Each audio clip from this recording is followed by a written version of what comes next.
Salut, c'est Thomas Poutot. Bienvenue dans Splendid, un podcast mayennais qui s'évertue à concilier le spleen baudelairien avec l'éclat du splendide. Le premier mercredi de chaque mois, un invité passe au kaléidoscope émotionnel pour narrer son histoire. Sans jugement, embarqué dans le chariot de notre invité plein de contradictions, où le vertige des hauteurs côtoie les affres de ses abysses. À la technique, Alexandre Delière et Kevin Lollard. Aujourd'hui, nous avons le plaisir de recevoir le scénariste et réalisateur wasselien Alexis Bessin. Dans un recueil de textes critiques d'art intitulé « Curiosité esthétique », Charles Baudelaire écrit « L'imagination est la reine du vrai, et le possible est une province du vrai. » Chaque année, à la soirée de gala de fin d'année, Alexis n'a pas besoin d'inviter la plus belle fille de la promo à danser un slow. La raison est simple. Le cœur de l'homme est déjà pris. En effet, de l'orteil jusqu'à la pointe de ses oreilles, le corps et l'esprit d'Alexis sont les fidèles amants d'une reine gourmande, tantôt dévorante, tantôt désirée, souvent stimulante, l'imagination. L'esprit en effusion, le cœur à réaction, pirouette cacahuète, il était un petit homme qui avait une drôle de passion, celle d'écrire des images pour mieux les saisir. Né en 1993 à Wasso, ce petit bourg qu'il qualifie lui-même d'insignifiant au fin fond de la campagne mayennaise, c'est-à-dire qu'on s'y ennuie et qu'on s'y applique à prendre des habitudes. Ensuite, il s'évade, prend la tangente, ses bottes de foin et ses sabots de paille pour étudier le cinéma. Arrêt sur image, ce n'est pas mission impossible, mais je vais essayer, sans tout spoiler de son scénario personnel, de raconter la vie d'Alexis Bessin au rythme d'un film de Terrence Malick saigné à la sauce Fast and Furious. Option cinéma au lycée Lavoisier à Mayenne, puis classe prépa littéraire à Paris, il revient à Rennes avant de repartir à la capitale pour suivre un master d'écriture de scénario. Entre-temps, en parallèle de ses études, il réalise plusieurs courts-métrages autoproduits. Il collabore aussi avec François Bégodeau sur les films mayennais N'importe qui en 2016 et Autonome en 2020. Comme un enfant qui tape dans tous les ballons qu'il a à sa disposition, Alexis a également travaillé en tant qu'analyste vidéo pour le club de football professionnel du stade de Lavallois. Si Alexis dispose d'une mallette d'ingéniosité à faire pâlir n'importe quel banquier du groupe AXA Global Direct Assurance pour lequel il a réalisé des publicités, son dernier projet en date l'expose à la lumière des projecteurs. Il écrit son premier long métrage, qui est déjà préacheté par Canal+. Lors de cet entretien où l'humour sera convoqué, nous tenterons de faire raviver la flamme des Guignols. Excellente écoute à vous. Entretien Alexis Bessin, prise numéro 1, action. Salut Alexis, je parlais de Guignol dans mon introduction. Tu es plutôt Guignol ou Groland ? Excellente question. Alors, faut savoir que moi, j'ai eu la chance d'être d'un enfant qui avait Canal+. C'est-à-dire, ma mère s'est abonnée à Canal+, au départ pour que mes frères aient le foot. Et c'est vrai que, en fait, on n'a pas profité que du foot, on a profité de l'esprit Canal. Et je dirais que euh, je suis très respectueux que Groland existe encore, et de la façon dont Groland existe encore aujourd'hui. C'est-à-dire que face à Bolloré, c'est un peu les derniers à exister. Et je trouve que, et d'ailleurs, ils se sont bonifiés avec le temps. C'est assez impressionnant. On voit que l'aspect satirique de Groland c'est vachement précisé. Ils sont très, très, très justes sur le macronisme notamment.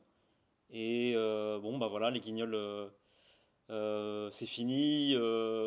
J'ai envie de dire pas tant que ça. Les Guignols, c'est pas tant fini que ça, puisqu'on voit qu'en fait, BFM TV, Pascal Pro, tout ça, c'est la continuité des Guignols finalement. Ils sont quand même eux-mêmes très conscients de la caricature qu'ils jouent. Donc, écoute, euh, adieu les Guignols, mais malheureusement, vous êtes réincarnés beaucoup trop réalistement dans le journalisme. Ouais. Match nul du coup. Match nul, je dirais match nul. Tu parlais de Canal+, chez toi, chez tes parents. Justement, je voudrais revenir à tes origines. Mm. Ton pays de naissance n'est pas Groland, mais la campagne mayennaise. T'es né à Wasso, une commune du nord de la Mayenne. Comment est-ce qu'on arrive au cinéma en étant justement de cette province-là ? Hmm. Alors moi, il faut savoir que chez moi, il n'y avait pas d'attrait spécifique pour le cinéma. Je viens d'une famille qui est très rurale, une famille même paysanne, quoi. Donc, c'est-à-dire mes grands-parents maternels et paternels étaient agriculteurs, mon père est agriculteur. Donc voilà, uniquement paysanne. Et c'est vrai que la culture, et plus précisément le cinéma, n'avait pas vraiment de place là-dedans. Mais moi, ce qui a différé pour moi et pourquoi moi je suis la seule personne de cette famille-là à s'être intéressée au cinéma, ça tient à beaucoup de choses. D'abord, euh, à une détermination physique presque, en fait, parce que j'étais un enfant malade, donc j'avais pas par exemple, j'avais pas le même attrait pour la vie agricole que mes frères et pour le sport par exemple.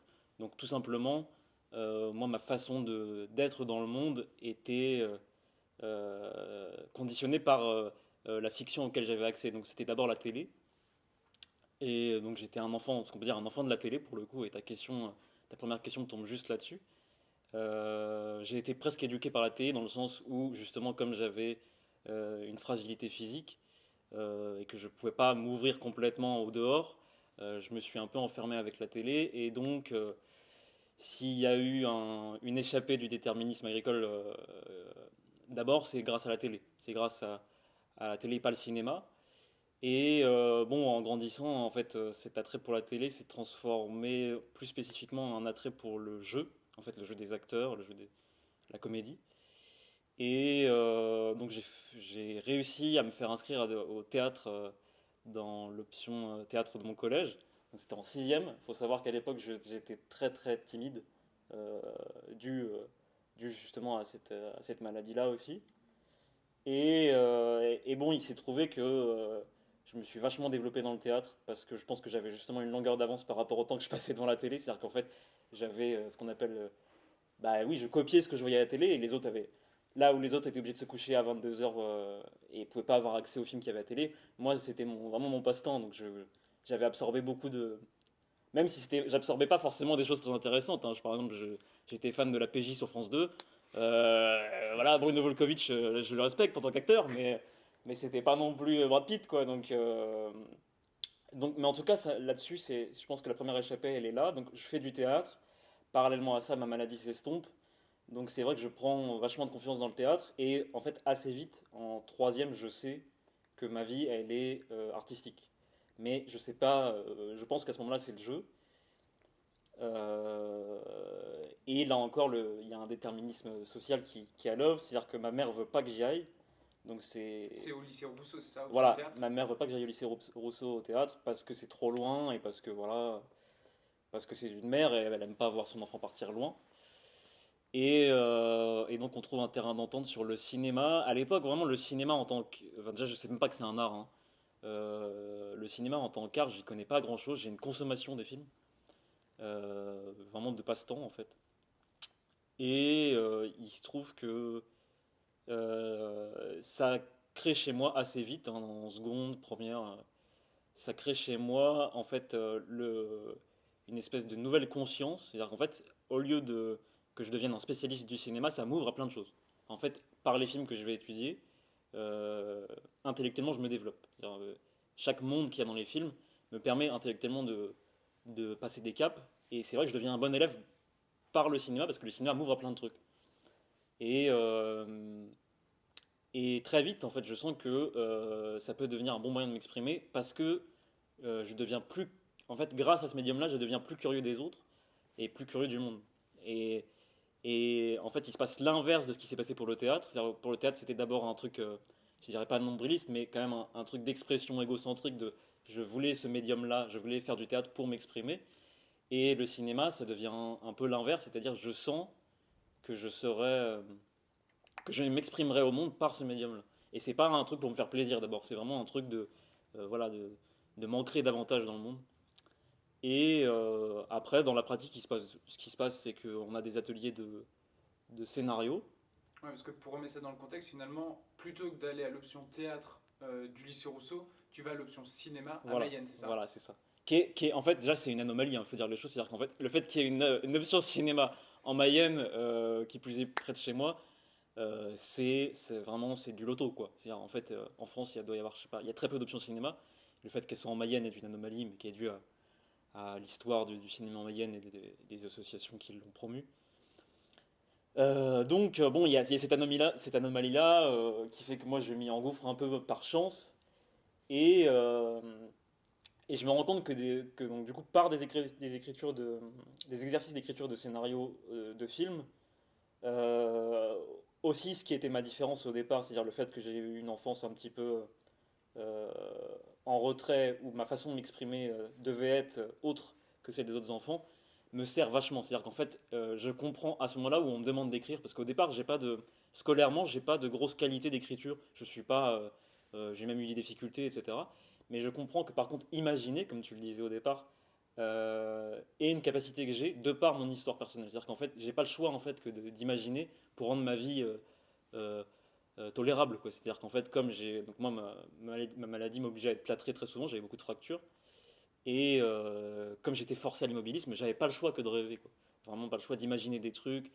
euh, de- En fait, si je voulais vivre des aventures, j'avais pas le choix que de les imaginer. Et je me rends compte, vraiment 10 ans après, en fait, que c'est une qualité. Mais pas sur le coup. Sur le coup, je vis ça comme un handicap de.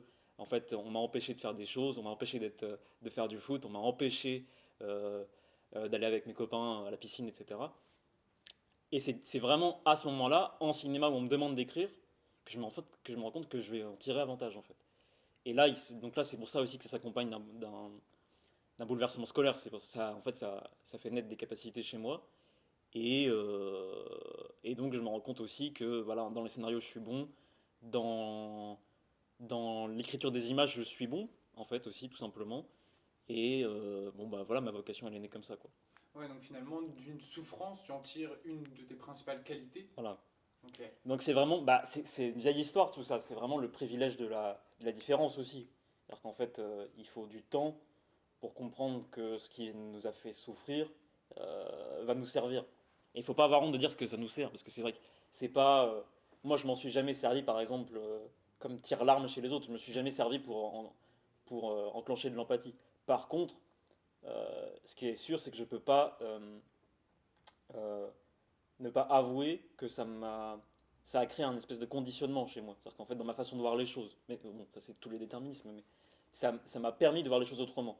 Et ça, pour me distinguer des autres personnes qui écrivent, qui font des films, c'est très utile en fait. Je sais que naturellement, mon regard n'est pas celui des autres.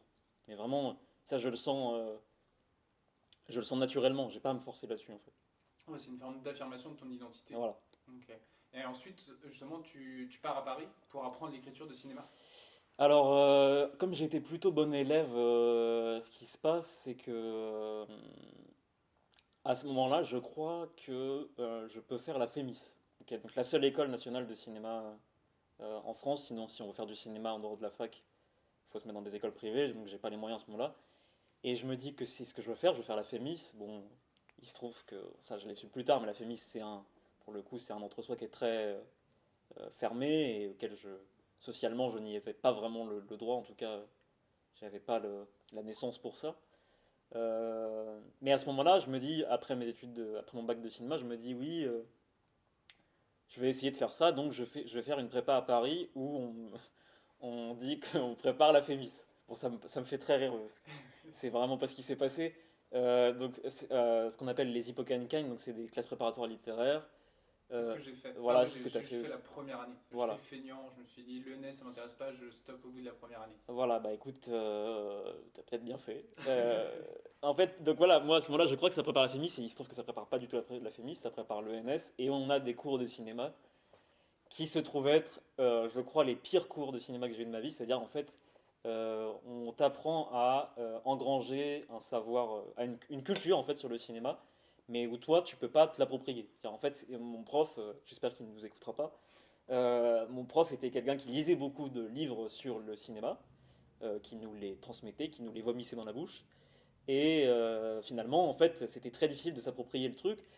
Il n'y avait pas d'approche émotionnelle des films, pas d'approche sur ce que les films nous faisaient, quoi, tout simplement. Il fallait engranger le plus d'informations sur les films, parce que, en fait, le but de ces cours de cinéma, c'était de préparer l'option cinéma de l'ENS, Et l'option cinéma de l'ENS, elle est d'abord sur l'histoire du cinéma, sur la culture du cinéma. Donc on va te prendre une période, moi c'était le cinéma japonais des années 50 à 62. Et il faut savoir le plus de trucs sur le cinéma japonais des années 50 à 62. Et à la fin, eh ben, tu te retrouves honnêtement comme un con, parce qu'en fait ça t'a servi à rien. Honnêtement, enfin, tu vas aller, puis si peut-être en société, tu vas dire que euh, Kurosawa, il s'est vachement bien démerdé pour arriver au Festival de Venise et machin. Mais non, honnêtement, c'est des trucs qui ne vont pas te servir. Ouais, c'est pas une matière qui est perméable, quoi. Non, pas du tout. Et en plus, moi, je voulais faire des films en fait à ce Mm. moment-là. Je voulais faire des films et je me retrouve vraiment orphelin en fait de la pratique, tout simplement, des films. Donc voilà. Après, la prépa m'a servi pour d'autres choses, pour comprendre un peu le langage des dominants, on va dire. Et voilà, pour structurer davantage ma pensée, parce que c'est vrai que voilà, il y en a évidemment besoin pour chaque épreuve, enfin pour chaque travail intellectuel. Et puis bon, j'ai rencontré des gens qui sont aujourd'hui encore mes amis. Donc je regrette pas de l'avoir fait. Mais par contre, pour le cinéma, ça m'a honnêtement servi à rien. J'ai pas du tout préparé la FEMIS. Le NS, c'est pas ce que je voulais faire. Mais bon, voilà, déjà, c'était un premier, une première épreuve dans ma vie aussi de mixité sociale, de voilà, croiser des gens qui seraient à la fois mes concurrents et mes amis plus tard, en fait. C'est-à-dire des gens qui voulaient faire la même chose que moi, mais qui n'étaient pas sur la même ligne de départ. Donc j'ai aussi compris ce qui me distinguait d'eux, quoi. Là, on parlait tout à l'heure de comment se distinguer artistiquement. Moi, j'ai aussi compris à ce moment-là que bah, chacun avait son histoire et que si tu essayais de singer leur histoire à eux, c'est-à-dire les films d'appartements parisiens, ils sont très forts par exemple en histoire d'amour parce que c'est vraiment leur vrai métier, c'est d'aimer. C'est des gens qui savent très bien aimer, qui sont des très bons, je pense, des très bonnes maîtresses et des très bons amants parce que la vie intellectuelle parisienne et bourgeoise fait que voilà, tu deviens un pro des sentiments. Je savais que moi, si je faisais ça, si j'essayais de faire pareil qu'eux, j'avais perdu d'avance en fait. Donc j'ai compris à ce moment-là que de toute façon, moi, si je voulais m'en sortir, c'était pas en gommant d'où je venais, mais en affirmant d'où je venais. Je savais très bien que eux, ils pourraient pas raconter des histoires du milieu agricole, qu'ils pourraient pas raconter les choses qui m'étaient propres. Mais en fait, ça, je l'ai compris avant eux, pour le coup. Ok. Parce que je venais pas du même milieu qu'eux. Eux, pour se distinguer, il faut d'abord qu'ils creusent vachement plus en eux. Moi, ça paraît paradoxal, mais pour moi, c'était plus facile en fait. C'était plus facile de me distinguer déjà dans cette classe-là. Et donc aujourd'hui, voilà, ces gens-là qui étaient dans ma classe prépa, qui sont, bon, on va pas se cacher, qui sont tous très bien nés. Mm. Voilà, quand ils ont accédé à des. La plupart, soit ils ont accédé à des écoles de commerce, soit à des écoles de journalisme, soit à l'ENS, soit même à la FEMIS. Euh, bon, bah, il s'est trouvé. La vérité, c'est que les déterminismes de naissance se sont retrouvés à la fin. Là, je voyais, ça m'a vachement frappé parce que j'ai vu ça hier, que dans les gens qui sont. Si on fait des pourcentages des gens qui sont au gouvernement ou dans les plus grandes entreprises françaises, ils viennent en moyenne de 10 écoles maternelles. C'est quand même très très peu. Hein. Ouais, y a C'est-à-dire, pas en de fait, mystère. voilà, ils viennent en fait souvent du même arrondissement. Bref, et bon, voilà, c'est des choses comme ça que j'ai compris dans cette classe prépa là en fait. Souvent, le chemin est déjà tracé Voilà, et on va pas se cacher, ils ont beaucoup moins d'embûches que l'archi voilà. libéral. Mais en même temps, je ne les en veux pas parce que Ouais. en fait, c'est aussi une charge, c'est aussi un héritage qui est très lourd d'être bien né. Voilà, moi, là aussi en avançant dans ma carrière, je connais de plus en plus de gens qui sont fils d'eux, c'est-à-dire en fait fils de vocation, c'est-à-dire en fait leurs parents font déjà la même chose qu'eux. Euh, Bah, c'est pas facile non plus, honnêtement. Ouais, c'est un Honnêtement, héritage à assumer aussi, hein. c'est un héritage à assumer et puis pour te trouver toi qui tu es, c'est plus dur, honnêtement. Donc voilà, donc j'ai fait cette prépa là et donc comme je t'ai dit, impossible de faire des films. Donc je suis pas forcément quelqu'un de très logique. À ce moment-là, je veux surtout m'éloigner de la vie parisienne et je vais là où on me prend, c'est-à-dire je retourne à Rennes faire une licence 3 de cinéma et de sciences politiques. Je fais le double cursus pour m'assurer toujours en arrière-fond de si ça marche pas pour le cinéma, puis pour être tranquille par rapport à la pression familiale. Et je dis que c'est pas forcément logique parce que ça va pas de soi d'aller faire de la pratique à la fac de cinéma, c'est-à-dire qu'en fait il y a encore évidemment moins de moyens qu'en prépa et encore moins de moyens matériels. Sauf qu'à ce moment-là, en licence 3 mode cinéma, la fac finance un film des étudiants. Et j'ai la chance voilà, que mon film soit, enfin ma proposition de film soit sélectionnée. Donc j'ai eu pendant cette année-là de licence 3 de cinéma, j'ai eu la chance de faire un film. Et c'est un peu là où j'ai réussi à récupérer les wagons voilà, que je voulais faire des films. Parce que sinon, en fait, plus j'allais vers la théorie, plus ça devenait compliqué en fait de rattacher ça à la pratique. C'est quoi, c'est plus de la recherche? Ouais, la fac est unique. Enfin, il y a très peu de facs de cinéma, encore moins en licence où il y a beaucoup d'étudiants, capables de proposer une offre de pratique. C'est-à-dire que moi, j'ai dû faire ce film-là un peu à côté. Enfin, c'était financé par la fac, mais on l'a fait avec nos propres moyens, donc c'est-à-dire très peu. Mais l'avantage, c'est que l'avantage et les avantages, c'est qu'il y a plein de gens à la fac qui veulent faire des films, qui n'en ont pas les moyens. Donc, en fait, il faut chercher, creuser un peu là-dedans dans les rangs, voir ceux qui ont vraiment envie, et tu vas trouver allez, 10 personnes qui veulent vraiment faire des films et qui sont prêts à peut-être perdre leur année scolaire, c'est-à-dire voilà, ils vont peut-être louper leur année parce que pendant un an ils vont faire un film, quoi. Ouais, ils se mettent un peu en danger, quoi. Voilà. Donc voilà, c'est là que j'ai récupéré un peu les wagons avec ce film qui était autofinancé. Et puis après le parcours, bah voilà, tu l'as dit, hein, grâce à ce film-là, après j'ai été embauché pour faire de la pub avec ça. Donc pas du tout prévu, mais bon, bah, expérience professionnelle qui était nécessaire en fait aussi pour comprendre ce qui était demandé aux gens de la publicité, aux gens de l'institutionnel. Bon, après, ce qui était très spécial, c'est qu'ils m'ont fait travailler dans des bureaux pendant un an. C'est-à-dire, en fait, au lieu qu'on me donne ma place dans un cabinet artistique de chez AXA, ils m'ont mis dans les open space des commerciaux parce que je devais écouter en fait comment ils travaillaient, parce qu'au départ, en fait, ça s'est fait en plusieurs étapes. Au départ, je devais faire un film de ce qu'on appelle interne, c'est-à-dire sur leur processus à eux, de comment ils vendent les contrats d'assurance. Et donc, je me suis retrouvé à écouter les conversations téléphoniques des assureurs pour vendre des contrats d'assurance. Donc, c'était bien marrant. Bon, ça, j'ai fait des. Forcément, eux, ils étaient très étonnés de ce que ça donnait à la fin quand c'était moi qui passais derrière la caméra pour retranscrire le processus parce que je venais quand même d'un monde assez intellectuel pour eux et artistique. Donc, le rendu était. Enfin, voilà, moi je m'intéressais à des choses auxquelles ils ne s'intéressaient pas. Et donc je fais un film interne et puis après comme ça s'est bien passé, ils m'ont donné une petite pub interactive à faire mais avec des moyens qui étaient complètement dérisoires donc j'ai dû me dépatouiller avec ça. Bon en fait je me suis fait ce qu'on appelle sur le marché du travail, je me suis fait flexer, c'est-à-dire en fait j'étais à ce moment-là en contrat professionnalisant, je sais plus comment ils appellent ça là. En gros, c'est une façon de payer des gens, mais pas totalement. Et donc je me suis retrouvé à faire une pub pour eux avec des moyens dérisoires que en fait ils auraient dû faire avec des vrais moyens. Et c'est pour ça que je dis flexer, c'est-à-dire en fait la flexibilisation, c'est-à-dire tu dois toujours t'adapter au marché pour avoir du boulot, etc. Je me suis retrouvé à faire une pub interactive qui en vrai valait 100 000 euros avec 10 000 euros. Et donc du coup, en ayant des relations professionnelles qui étaient très compliquées, mais voilà, ça a été très formateur. Et puis après, comme tu l'as dit aussi très bien, je me suis rendu compte que quand même dans tout ça, il fallait quand même rentrer dans le nerf de la guerre du financement des films en France si je voulais avoir une carrière. Et le nerf de la guerre, c'est le scénario. Et, et le scénario n'est pas sexy, en fait. Le scénario n'est pas sexy dans le cinéma, c'est-à-dire qu'en fait, la plupart des gens rechignent un peu à écrire un film parce que c'est l'épreuve la plus longue, la plus douloureuse, la plus où on est le plus face à soi. C'est-à-dire en fait, on peut pas trop se cacher sur ce qu'on fait. Si c'est pas bon, c'est vraiment de sa faute. Alors un réalisateur, si c'est pas bon, il peut se cacher pas mal, hein. Il peut se cacher derrière les techniciens. Ouais, il y a toute une équipe. Voilà, je connais beaucoup de réalisateurs, y compris moi-même, hein, qui des fois ont du mal à assumer le résultat final en fait. Un scénario, le résultat final, tu le signes, bon, tu peux pas te cacher derrière de l'écrit.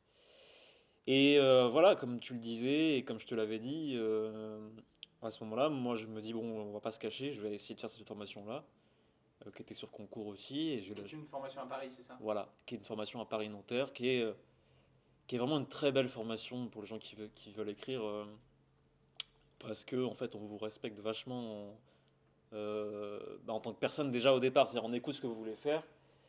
Bon, il y a des gens qui ont besoin de plus de structure, qui vont peut-être se retrouver un peu orphelins, parce qu'en fait, les professeurs sont des scénaristes, quoi. C'est-à-dire, en fait, D'accord. ils sont théoriquement, ils sont pas là pour vous dire une bonne structure, c'est ça, etc. C'est des praticiens. C'est des praticiens. Donc, en fait, ils ont l'habitude, pour le coup, d'interroger leur pratique à eux et de se dire, bah, moi je veux trouver avec toi quel est ton style, je veux trouver avec toi quelle est la meilleure façon de t'exprimer, etc. Donc voilà, c'est pas une formation pour les structuralistes, on va dire, mais moi j'ai appris beaucoup parce que bon, c'est une formation pendant un an où on écrit à la fois un long métrage vraiment pendant un an, mais on a aussi des ateliers d'écriture qui sont assez divers, où on a des partenariats avec des écoles d'animation, on écrit une série, etc. Donc pendant un an, c'est très condensé. Et moi, c'est vraiment là où ça s'est décoincé un peu, parce que j'ai compris en fait, bah, j'ai compris comment attirer aussi l'argent sur un scénario, j'ai compris, en fait, j'ai compris comment mettre des envies de film, des désirs d'image dans un scénario, dans l'écrit, voilà, ce qui a pas de sens. On a tendance quand on commence à plutôt partir du désir d'image et de se dire bon autour de ça, en gros là j'ai une scène forte et entre ça je vais expliquer comment on arrive de la scène forte à l'autre scène forte. Une formation en scénario vous apprend plutôt à repartir de l'histoire que vous racontez tout bêtement, mais tout bêtement, c'est-à-dire en fait à l'oral là comme si moi j'allais te raconter une histoire. Les images doivent transpirer de ce que je vais te raconter, mais pas être premières si tu veux. On doit d'abord partir du personnage, tu vois, un truc tout simple. Mais ça, honnêtement, ça va pas de soi. C'est-à-dire, en fait, euh, que la condition sine qua non pour intéresser les gens, c'est qu'ils soient intéressés par ton personnage, ça va pas de soi, parce qu'en fait, on est tous là à se dire, mon film va être beau, mon film va renouveler des représentations, mon film va être à la mode, alors que la base, c'est vraiment le personnage. Et ça, comme c'est le plus dur, les gens ont tendance voilà, à le squeezer, ou à se dire, ou à avoir des procédés fallacieux du type mon personnage est transgenre et ça suffit. Tu vois, il y a aussi ces trucs-là, c'est-à-dire Plaquer des identités sur les plaquer personnages comme d'identité. justificatif. Voilà. Et en fait, penser que tu peux détourner le processus d'empathie d'un personnage ou avoir des processus d'empathie qui sont trop faciles. Par exemple, moi j'avais croisé des apprentis cinéastes comme moi qui avaient des lubies de dire ah, mon personnage c'est un cancéreux, ça suffit quoi. Vraiment, je caricature même pas, quoi. En fait, tu pars du principe qu'il est cancéreux, qu'il en souffre. Ce qui n'est pas faux, c'est-à-dire que la souffrance du personnage est hyper important pour que les gens aient envie de le suivre pendant 1 heure et demie ou pendant toute une série. Ça, c'est sûr. Par contre, comme dans tout art, ce qui est dommageable, c'est le gratuit, quoi. En fait, c'est quand tu court-circuites des processus longs d'empathie.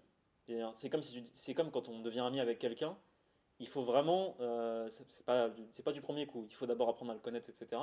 Il y a des gens qui veulent passer outre ça en se disant, en gros, il y a du Tinder du scénario, c'est-à-dire il y a des gens qui vont te dire, bon, passons les étapes de connaissance et utilisons quelque chose de fort, un espèce d'appel à produit qui va se dire les gens vont forcément aimer mon personnage. Bah non, ça marche pas comme ça. Même si le mec il est rescapé de la Shoah, c'est pas pour autant qu'il y aura une empathie, tu vois. Ouais. Moi, Donc, ouais. on parlera peut-être de foot tout à l'heure. Je vais lâcher mon premier tacle. Par exemple, qu'est-ce qu'on a fait au bon Dieu? Très clairement, c'est le Shintok, le Black, le Blanc, Ouais, le oui. Juif. Et je trouve qu'en fait, il n'y a pas de profondeur de personnage. On a calqué des Hmm, identités, on a collé et on se dit derrière, hmm, je suis tranquille quoi. Il n'y a hmm. pas de racisme dans mon film. Je traite de Oui. ces thématiques-là, pardon. Hmm. Ce qui est d'ailleurs contestable, qu'il n'y ait pas de racisme dans le film. Oui, bien sûr. Ah C'est... bah, Ouais. à analyser un peu le film. Ouais, ouais, voilà. Donc, non, mais alors là, on est dans le cadre de la comédie populaire. Bon, bah, quand on analyse, c'est vrai que. En fait, c'est très fonctionnel. Ce qu'on appelle des personnages fonctionnels. C'est des personnages fonctionnels. On se dit que ils doivent correspondre à un certain cliché. C'est là où c'est quand même assez raciste. En y repensant quand même. C'est-à-dire qu'en fait, euh,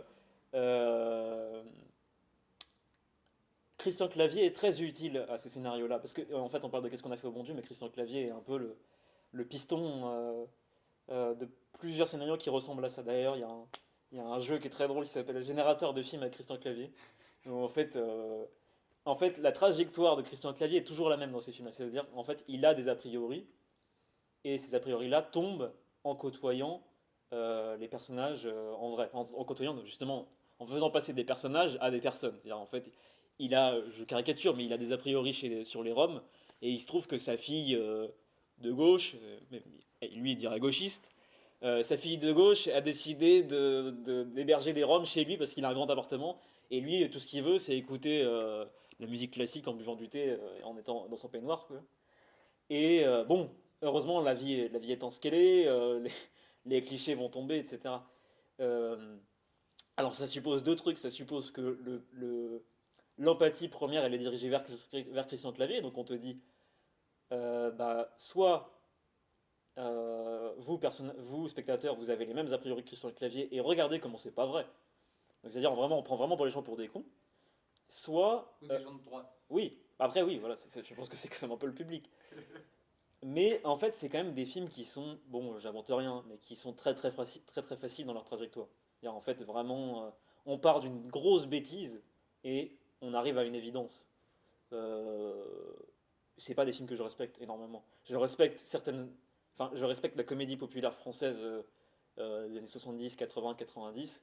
La comédie populaire française de Clavier et de Dubosc telle qu'elle est pratiquée aujourd'hui, honnêtement, c'est quelque chose qui m'intéresse pas. J'ai même pas envie même théoriquement, j'ai même pas envie de faire comme certains critiques et d'essayer de l'analyser si tu veux. Parce qu'en fait, je pense que c'est des films qui se contentent trop de leurs bêtises. Tu as également aussi abordé l'image par un autre prisme, celui de l'analyse, tel un critique, en occupant justement le poste d'analyse vidéo pour le club de football du Stade Lavallois. Tu peux revenir sur cette expérience? Oui, bien sûr. Alors, pour en faire l'histoire rapidement, au départ, moi il se trouve que donc du coup j'ai le fait que je poursuive le rêve de faire du cinéma fait que j'ai une proportion à écouter mes rêves. Donc c'est-à-dire que j'essaie toujours, c'est un peu mon mantra, de savoir pourquoi je rêve à des trucs et dans la mesure du possible essayer d'en concrétiser certains. Il se trouve, de par mon enfance aussi, que comme j'ai été un peu interdit de faire du foot, et que je commençais dans ma carrière aussi à avoir des capacités de montage, je m'étais dit, tiens, comme jeu alimentaire, mais royal hein, comme jeu alimentaire, hein, euh, ça me ferait marrer. C'est vraiment au départ, c'est l'amusement, hein, de travailler dans le foot, dans l'analyse vidéo. Parce que je m'étais enquillé quand même. Je m'étais dit, bon, tant qu'à avoir gaspillé autant de temps dans les matchs de foot, parce que j'en enquillais pas mal, parce qu'à une époque c'était vraiment obsessif, et aussi comme loisir vraiment bête dans les jeux de foot. C'est-à-dire qu'en fait, voilà, c'est pour le recoin un peu sombre de la biographie, j'ai été champion de Pays de la Loire de PES quand j'étais gosse, quand j'avais 10 ans. Putain, je savais pas ça. Ah Je viens bah c'est d'intégrer en à même notre temps, émission. je le vante pas sur tous les toits. Et et donc c'est vrai que j'étais un gros joueur des jeux de foot et un gros consommateur des matchs de foot parce que je pense on m'a empêché de jouer au foot et c'était aussi dû à ça. Et donc je me suis dit bon, à l'époque le Stade Lavallois venait de descendre en national et il cherchait un analyste vidéo parce que il y avait un nouveau staff et ça devenait la mode des analyses vidéo. Parce que en J'ai vu ça arriver moi. Enfin, quand j'étais au centre de formation du Stade Lavallois, ils avaient aussi recruté quelqu'un ouais, pour le centre de formation qui plaçait des caméras et on faisait des analyses ouais, déjà à l'époque, quoi. voilà. Bah, donc c'est très utile pour ce que tu viens de dire pour les jeunes, pour les former, faire un retour sur ce qu'ils font sur le terrain.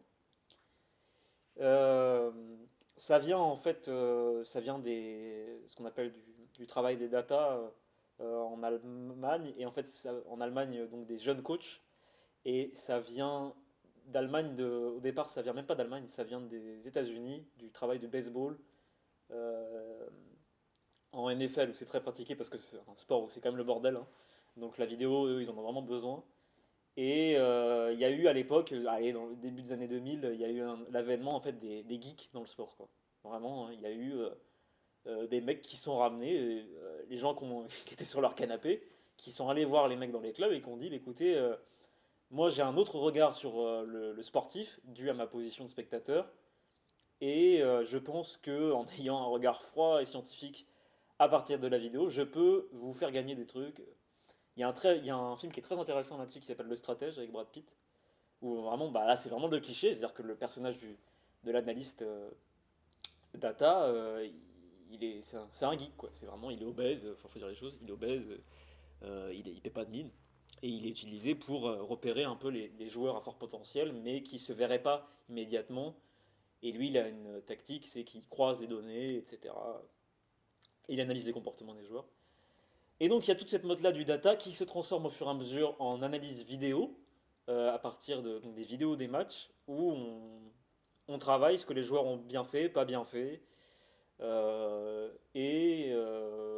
partir de ça, on travaille donc la tactique, tout bêtement. Euh, on travaille l'adversaire, comment il réagit à certaines situations, quelle habitude il a.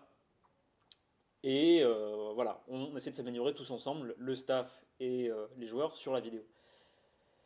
Donc moi je candidate à ce... Alors voilà, là je te faisais l'histoire de l'analyse vidéo et l'histoire de moi de pourquoi j'y venais, j'ai coupé.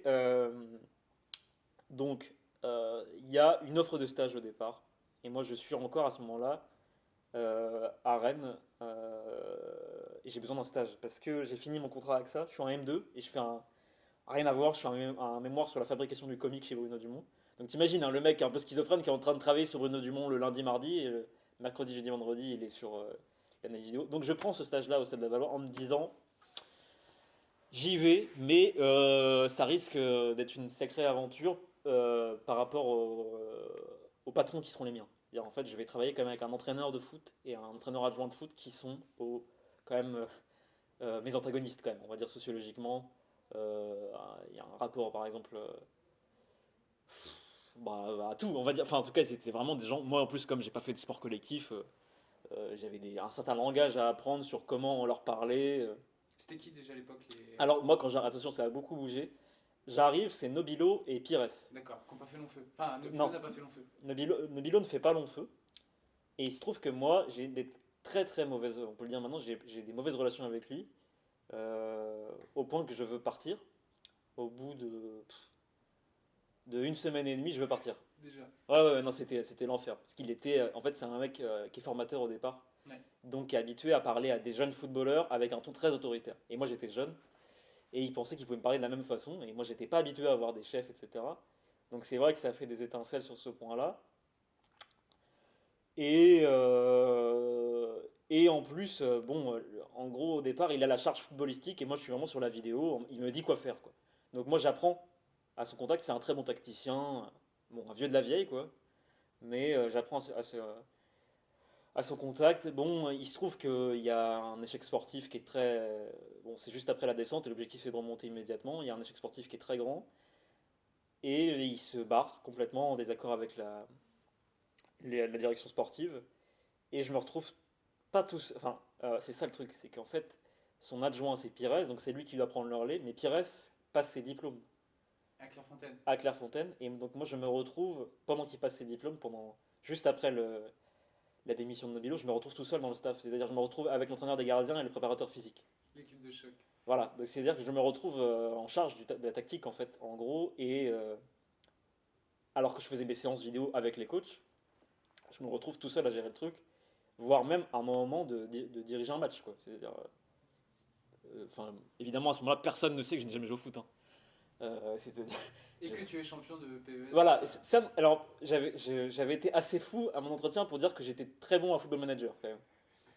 Je pense que c'est important. Je pense D'autant que plus quand tu vois l'importance que prend Football eh ben oui, Manager alors aujourd'hui. aujourd'hui oui c'est clair, mais ça, tu sais qu'en 3 ans ça a beaucoup changé là-dessus. Donc du coup je me retrouve à finalement avoir une importance dans le club qui n'était pas du tout celle prévue pour un stagiaire, quoi. Et donc je me retrouve à faire mes analyses vidéo tout seul. Mais entre-temps j'ai vachement progressé et je suis content de cette expérience-là. Bon, il se trouve qu'on monte pas, on finit quatrième. Et moi, je me dis, bon, bah voilà, c'était une expérience d'une année, d'un stage, je le referai sans doute pas. Et donc, je pars faire mon master scénario à Nanterre, voilà, ma carrière elle commence là-dessus. Et il se trouve qu'ils prennent, pendant que moi j'y suis plus, ils prennent Ciccolini. Moi, j'avais dit que je ne travaillerais pas avec Ciccolini. Donc, c'est pour ça aussi que je continue pas après mon stage. Parce que, voilà, bon, pour plein de raisons. Parce qu'il a un caractère qui n'était pas le mien. Oui, il nous l'a suffisamment démontré à l'échelle du Voilà. département. Ouais. Voilà. Bon, et donc moi je dis que je travaillerai pas avec Ciccolini, et aucun problème, je veux dire, le club ne le prend pas mal. Et il est viré en février, pendant que moi je fais mon master à Nanterre. Et il m'appelle pour savoir si je veux revenir pour la fin de la saison, quoi, de février à juin. Et, euh, et donc voilà, je me retrouve, je redeviens analyse vidéo du Stade à Valois, où à l'époque ils sont cinquième, ils sont très loin de la troisième place et on fait une super remontée parce que le coach adjoint qui était Pascal Bro était très Alors là, l'inverse de Nobilo, un mec très simple. Enfin, je veux dire, pas. Nobilo était très simple, mais plutôt simple d'esprit. Et, et Bro, non, Bro, c'était un mec qui était très très bien. Et on remonte vachement, jusqu'au point qu'on est à la montée à la dernière journée. Et bon, bah, les joueurs ont craqué à la fin. Mais bon, c'était une super expérience. Là, pour le coup, je pense que là, c'est fini, mon histoire avec le foot, c'est fini. Mais en tout cas, ça m'a appris pas mal de trucs. En fait, bah, déjà, ça m'a sorti du cinéma. Donc ça, c'était vraiment positif parce que c'était aussi ce que je voulais. Et c'était aussi connaître des expériences professionnelles même qui soient très très différentes, mais qui soient où on m'attendait pas trop, quoi. Ça m'amusait en fait de tester d'autres pôles de mon cerveau, de parler en fait avec des footballeurs et des sportifs euh, qui ont un rapport à la performance et au dépassement de soi qui m'inspirait beaucoup. Donc moi après j'ai gardé ça en fait dans le côté que ce soit pour le management d'un tournage ou même dans l'écriture, dans le côté se fixer des objectifs, être exigeant envers soi-même. J'ai gardé ça quand même, cette exigence du sportif. Et voilà, je pense qu'il y a une partie, c'est un peu solennel de dire ça, mais il y a une partie aussi de mon rêve de gosse qui est enterrée, enfin, une partie de mon enfance qui est enterrée avec ça. C'est-à-dire, voilà, euh, Tu fais le deuil. j'ai fait le deuil de ce que j'avais pas pu faire quand j'étais gosse. En fait, ça y est, ça c'est fait.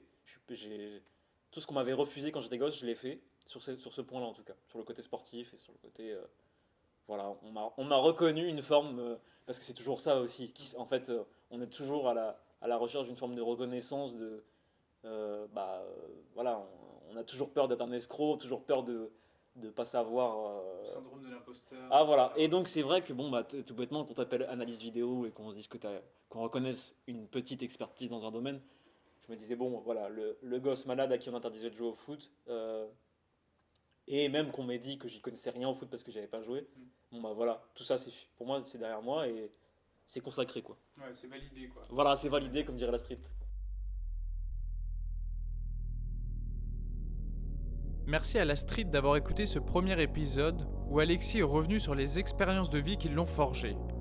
Enfant malade à l'appétit gargantuesque, cet enfant de la télé s'est rendu compte que sa différence pouvait être sa force de frappe. Actuellement en plein combat contre la vie, il lutte avec son premier long métrage déjà préacheté par Canal+. La conversation se poursuit donc avec le scénariste et réalisateur Alexis Bessin dans un second épisode où il revient sur l'artisanat de l'écriture et son rapport au Splendid.